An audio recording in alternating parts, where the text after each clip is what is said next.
my mission call took like 7 weeks to come. And I was dating someone at the time, and I was like, oh, I love him so much.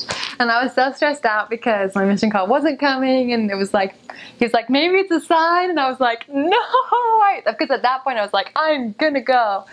And it was really stressful, and part of the reason that it took so long to come was I had to like go and kind of get some clearance for some medical concerns, and it was just not coming. And then it was all the drama of breaking up with my boyfriend and really just focusing on serving a mission. And I remember I was home for Thanksgiving, so heartbroken, and it still hadn't come. And then it came while I was flying back from San Francisco to Rexburg. And it was just the longest day of traveling, and I knew that I was going home to my mission call. And I got on a shuttle from the Salt Lake to Rexburg, and it was freezing cold, and I hadn't eaten all day, and I was so tired, and I got home, and I was grumpy, and so many people like open up their mission call surrounded by their whole family, and I was like by myself in my apartment. And I called my mom, and she was on the phone, and I remember like being so excited to open my mission call. And then I read Billings, Montana, and I thought it was a joke. I started crying because everyone talks about how they have this spiritual moment where the Spirit overcomes them and they know that that's where they're called to serve.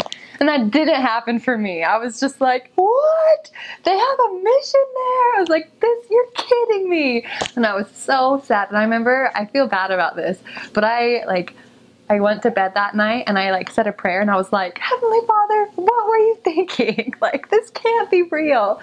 And I just was so angry.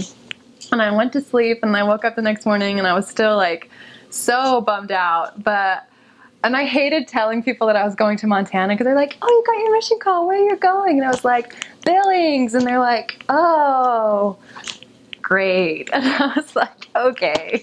So I was just kind of bummed out, but the closer it got, I think I just tried not to think about where I was going and focus on, I'm serving a mission, and that made all the difference. And I still did not want to go to Montana. Like, there still was no point before my mission that I was like, yes. And I remember like looking up all these facts about Montana, and they're like, there are more deer and elk than people. And I was like, awesome.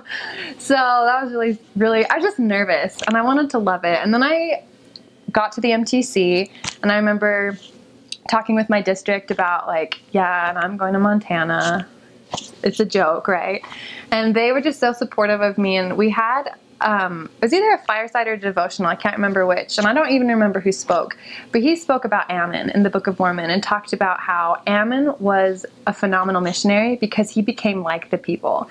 And I remember sitting in the MTC being like, Ammon did not go to Montana. Like, maybe things would have turned out really different if that was the case. And even to that point, I just was so nervous. And I remember we got on the plane to go to Billings, and it was like an hour flight from Salt Lake.